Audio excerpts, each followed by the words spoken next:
Hey, a very good morning class. This is Shivam, and today we are doing exercise 5.1. Okay. So first we are doing question number 2.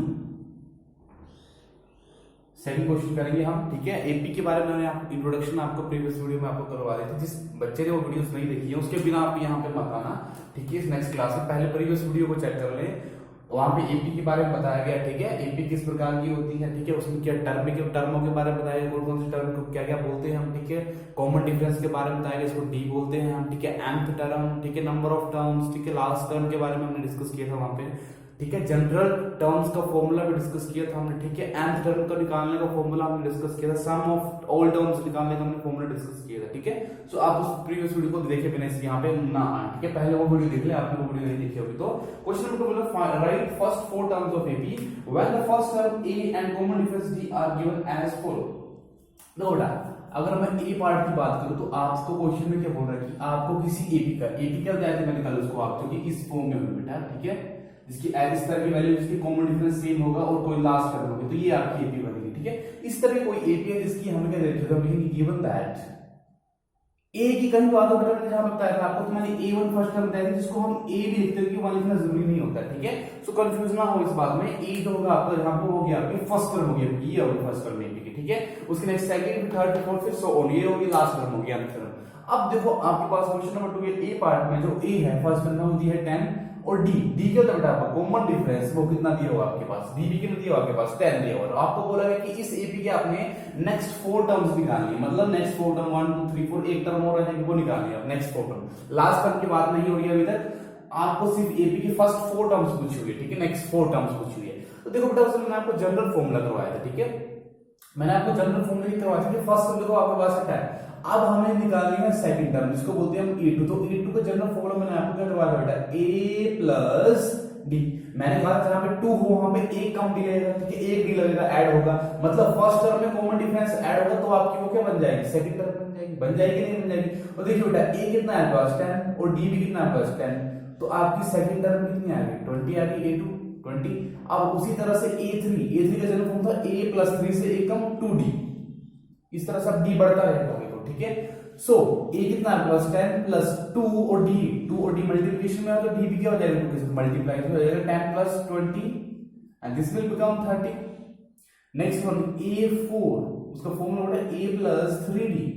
So a 10 है, 3d के साथ multiply करेंगे, d आपका 10 है तो हो जाएगा 10 plus 30 and which is equal to 40। तीन टर्म निकाले, 4 टर्म निकाले थे, a5 निकल आएगी आपकी a plus 4d। So a10 again 4 into d मतलब 4 into 10 is equal to 10 plus 4 times 40 which is equal to 50. Therefore required AP जो required AP आई वो आपके पास क्या आई, देखिए बेटा फर्स्ट टर्म आई आपके पास जैसे यहाँ पे थी आपकी 10, फिर 20, फिर 30, फिर 40 एंड फिर 50, ठीक है। ये आपके पास क्या है बेटा रिक्वायर्ड AP सो और लगा देना। नेक्स्ट शो टू आगे आते रहेंगे, ठीक है। तो ये आपको 4 टर्म निकालने थे, फर्स्ट टर्म आपके पास गिवन थे, आपको नेक्स्ट 4 टर्म्स निकालने को बोला था, तो हमने उनमें किया फर्स्ट टर्म में कॉमन डिफरेंस को ऐड करते हुए नेक्स्ट 4 टर्म्स निकाले, ठीक है। सो आई होप आपको क्वेश्चन समझ आया होगा। बहुत सिंपल सा रूल है यहाँ पे क्वेश्चन का। जनरल फॉर्मूला मैंने आपको तभी करवाया था, बी पार्ट गिवन दैट। आप सभी पार्ट बेटा एक जैसे होंगे, ठीक है। तो टाइम वेस्ट करने की जरूरत नहीं है इन क्वेश्चंस में, और यहां से क्वेश्चन हार्डली कभी कभी ही पूछा जाता है, ठीक है।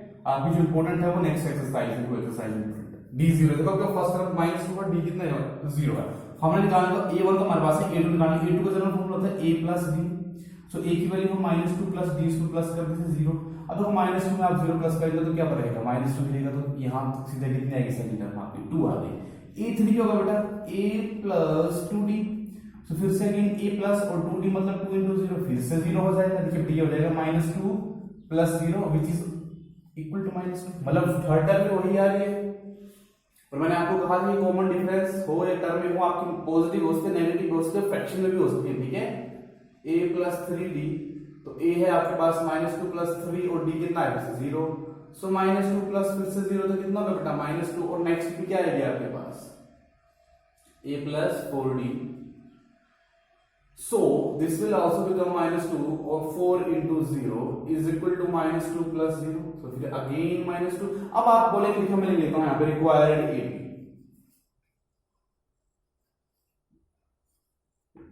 अब आपको थोड़े टाइम के लिए लग रहा होगा कि फर्स्ट टर्म से आपके पास -2, फिर से -2, नेक्स्ट 4 टर्म्स लिख लो और सो ऑन अप टू, और आई को मान लो। अब आप बोलेंगे सर यहाँ पे तो सारी वैल्यू ही सेम आई, तो ये एपी किस प्रकार होगी? तो बेटा देखो एपी क्यों होती है? एपी की एक ही डेफिनेशन है कि एक ऐसी सीक्वेंस होती है जिसके बीच का कॉमन डिफरेंस सेम होता है। तो अगर यहाँ पे -2 के कॉमन डिफरेंस की बात करो तो यहाँ भी सेम है, यहाँ भी सेम है, यहाँ भी सेम है, यहाँ भी सेम है, ठीक है, बराबर ये कॉमन डिफरेंस, मतलब 0 का डिफरेंस है इनके बीच में, ठीक है, वही तो हमें दिया था 0 का डिफरेंस है। तो अगर 0 का डिफरेंस है मतलब ये 0 का डिफरेंस इक्वल आ रहा है, तो ये एपी की फॉर्म में होगी, चाहे आपकी सारी के सारे सीक्वेंस की टर्म्स इक्वल हो, ठीक है, no matter. Next question, question number C,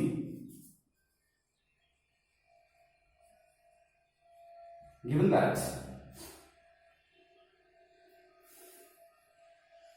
a is equal to 4 and d is equal to -3, चलिए बेटा निकालिए a to a plus d, so 4 plus minus के 3, बेटा देखो प्लस माइनस हो गया आपके माइनस और आगे आपके 1, 3 4 से 3 माइनस की तो 1 आ जाएगा, ठीक है। a plus 2d means a put करो बेटा 4 plus 2 into -3 which is equal to 4, 2 3 6, like plus minus minus, so this will become -2, all right।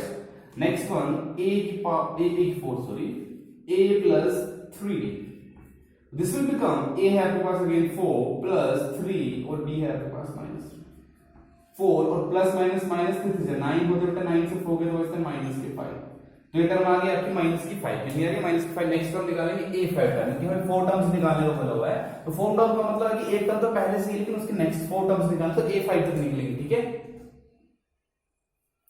तो निकाल लेंगे जो फोर्थ टर्म है, इसकी फिफ्थ टर्म जो है a plus 4d which is equal to 4 plus 4 into -3 which is equal to 4 plus -4 से 12, 12 से 4 minus to -8, therefore required ab। एक बात है बेटा, एपी वो सीक्वेंस है जिसके बीच का कॉमन डिफरेंस हर एक तरफ का कॉमन डिफरेंस इक्वल होता है, बराबर होता है। सो याद आइए बेटा आपकी स्टार्ट हुई थी एपी 4 से, फिर 1 आया, फिर -2 आया, फिर -5 आया, फिर -8 आया, सो ऑन ऐसे चलती रही आगे, ठीक है। सो नेक्स्ट क्वेश्चन है b c d part, given that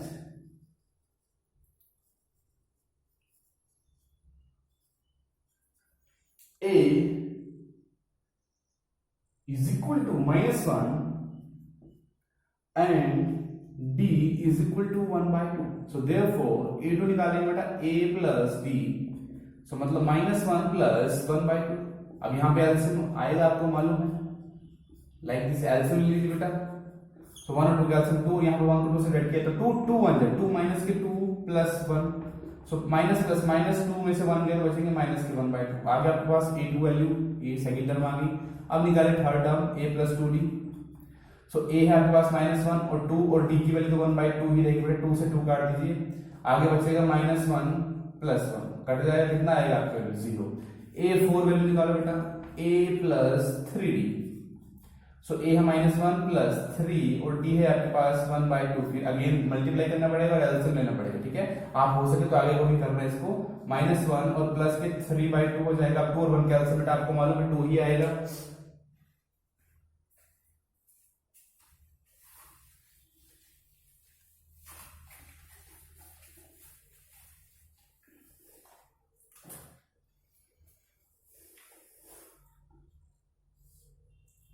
to आ गया 1 से 2 को डिवाइड किया, 2 2 बन जाए -2 प्लस 3, तो 3 से 2 गया बेटा बचते 1/2 आएगा, ठीक है। a5 लास्ट टर्म निकाल लेते हैं इसकी, लास्ट टर्म में मतलब 4 टर्म जो है अभी के लिए हमारे लास्ट टर्म है a plus 4d which is equal to a is equal to -1 plus 4 into d means 1/2, 2 1 2 2 2 जा 4, so यहाँ पे बचेगा -1 प्लस के 2, तो प्लस माइनस माइनस और 2 प्लस का है तो आंसर आएगा 1, therefore required ap।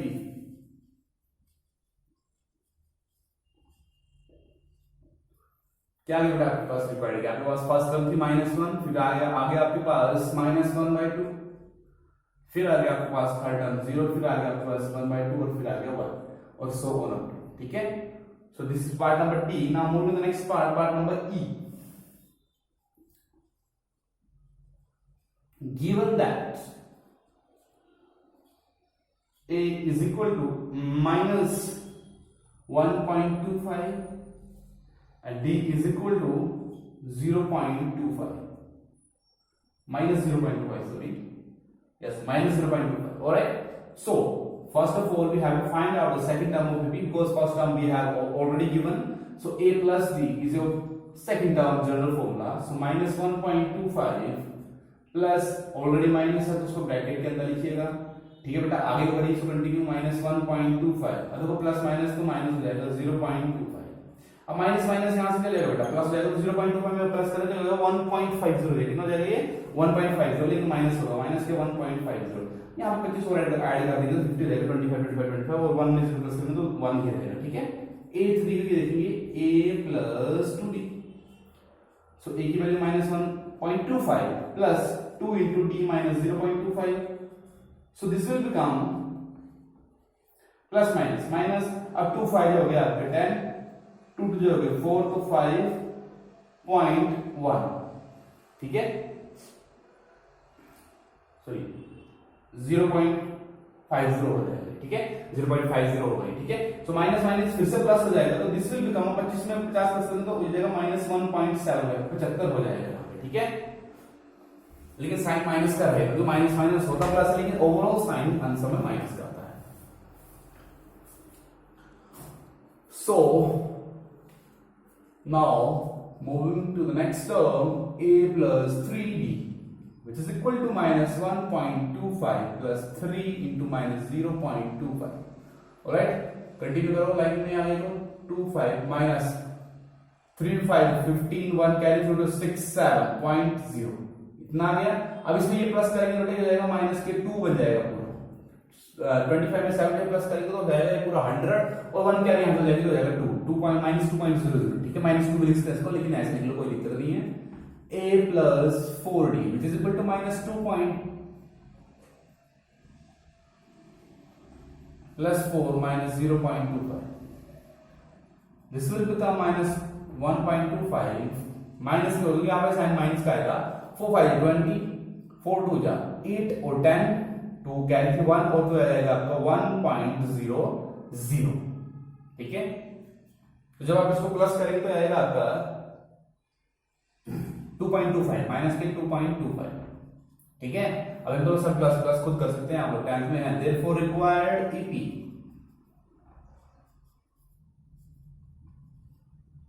required AP is क्या हो जाएगी बेटा आपकी आपकी फर्स्ट टर्म है माइनस 1.25, उसके नेक्स्ट टर्म आई आपकी 1.50, फिर आई माइनस 1.75, फिर आई आपकी माइनस 2.00, फिर आई आपकी माइनस 2.25, ठीक है। और सो आती है क्या होगा।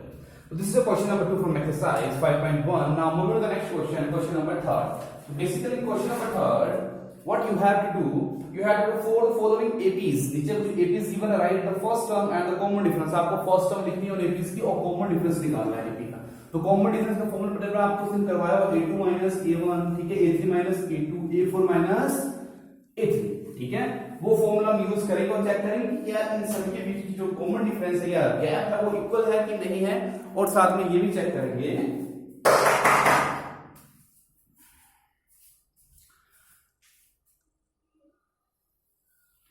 चलिए क्वेश्चन नंबर 3 करेंगे हम फर्स्ट पार्ट। सो हमें एपी गिवन लिखेंगे, गिवन एपी है हमारे पास 3, 1 -1 -3 so on dash up to हमें लास्ट टर्म गिवन है। तो आपको बोले यहाँ पे फर्स्ट टर्म आपसे पूछा गया, यहाँ पे फर्स्ट टर्म क्या है वो कॉमन डिफरेंस है, तो बेटा फर्स्ट टर्म का मतलब होता है ए। सो हम ए यहाँ लिखेंगे, ए कितना है 3।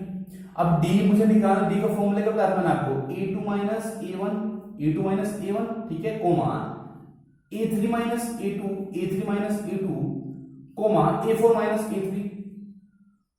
अब देखो जितनी टर्म होंगी उस हिसाब से यहाँ पे 4 टर्म तो 4 टर्म तक निकालना, 5 होगी तो 5 टर्म तक निकाल देना, ठीक है।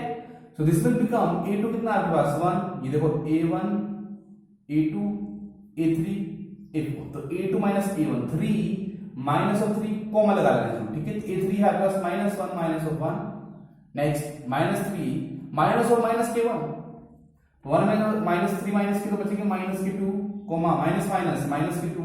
अब यहाँ पे देखिए बेटा, यहाँ पे जाएगा आपका माइनस का 3 और माइनस प्लस 1 हो जाएगा, ठीक है। सो -2 यहाँ पे डी लिख चलिए, डी -2 आ गया, ये भी -2 आ गया और वहां पे 3 से 1 किया तो -2, तो कॉमन डिफरेंस क्या बेटा -2 आपसे यही पूछा गया था कि आपको कॉमन डिफरेंस निकाल दो, आप इसको एक साथ में निकाल सकते हैं और अलग अलग करके निकाल सकते हो। मैंने कि यहाँ पे एक साथ ही तीनों का निकाले, लेकिन आपने ये ध्यान रखना बीच में कॉमास रूल लगा देना है, ठीक है, तब आपका सही हो जाएगा, ठीक है, एक साथ निकालना।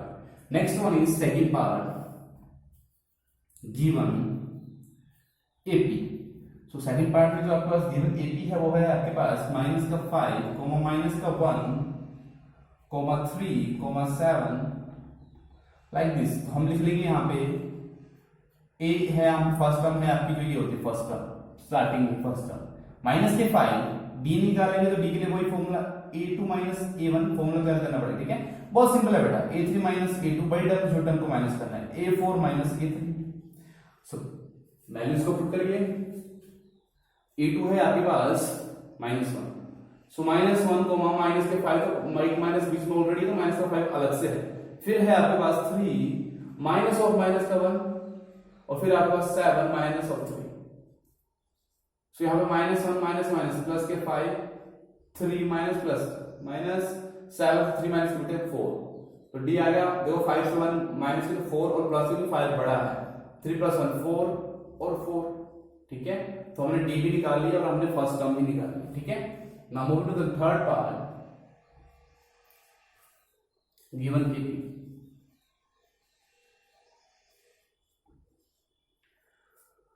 So given AP is 1/3,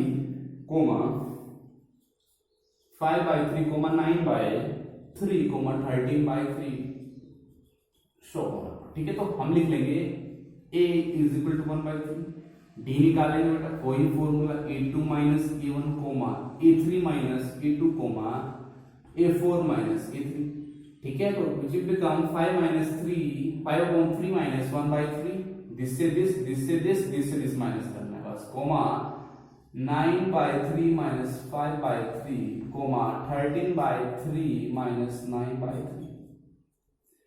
so LCM बेटा 3 आ जाएगा, ऊपर बचेगा 5 - 1, यहाँ पे भी 3 आ जाएगा, क्योंकि डिनोमिनेटर सेम हो तो वही एलसीएम आ जाता है, ठीक है, 9 - 5 3 13 - 9 सेम। अब डिनोमिनेटर सेम हो तो न्यूमरेटर को हम सेम ही लिख लेते हैं, क्योंकि वो कट जाता है, 3 से कट जाएगा और ऊपर 1 से मल्टीप्लाई करेगा दोनों न्यूमरेटर्स को, तो वही वैल्यूज आपकी रिपीट हो जाती है ऊपर न्यूमरेटर में, okay. So this will become D, 5 से 1 गया 4/3, 9 से 5 गया 4/3 एंड 13 से 9 गया 4/3 answer. Move to the last part, fourth part, write down given AP. So given AP is 0.6, 1.7, 2.8, 3.9. That's okay. So A is equal to 0.6 and D के लिए formula लगा लीजिए बेटा, A2 - A1, A3 - A2, A4 - A3. This will become 1.7 - 0.6, 2.8 - 1.7, 3.9, 2.8. So 1.7 से अगर आप 0.6 को minus करेंगे तो माइनस कर लीजिए साइड में, 1.7 बड़ा है, 1.1 कितना बचेगा बेटा 1.1, ठीक है। यहां पर माइनस करें तो यहां पे 1.1 बच रहा है और वहां पे भी कितना बच रहा है 1.1 बच रहा है, ठीक है। तो आपका डी कितना आएगा 1.1, 1.1, 1.1, तो आपने डी भी निकाल लिया और आपने ए फर्स्ट टर्म भी निकाल लिया, ठीक है। तो ये थे आपके 2 क्वेश्चन बेसिकली, जिसमें फर्स्ट क्वेश्चन हमारे पास एक फर्स्ट टर्म गिवन था, नेक्स्ट 4 टर्म्स निकाली, जनरल फॉर्मूला यूज करते हो a + d, a + 2d, a + 3d, a + 4d, ठीक है। नेक्स्ट क्वेश्चन में हमने किया, हमारे पास गिवन एपी था, आपको कि वहां पे फर्स्ट टर्म को मेंशन करो कौन सी फर्स्ट टर्म है और वहां पे कॉमन डिफरेंस निकालो, सभी के टर्म्स के बीच का डिस्टेंस कितना है, तो सभी का क्या रहेगा इक्वल, वो एपी थी ऑलरेडी से, तो उनका कॉमन डिफरेंस इक्वल ही आएगा। अब कुछ क्वेश्चन नेक्स्ट में ऐसे हैं जिसमें आपके पास फर्स्ट टर्म और डी दे रखा हो कॉमन डिफरेंस या एपी दी होगी, आपको बोला कि ये एपी की फॉर्म में है कि नहीं, तो एपी की फॉर्म में कब नहीं होगी, जब कॉमन डिफरेंस का सेम नहीं होगा। मान लीजिए कि डिफरेंस -1.1 आ रहेगा, -1.2 तो वो एपी की फॉर्म में नहीं है आपके पास सीक्वेंस, ठीक है। तो that's all for today, thank you.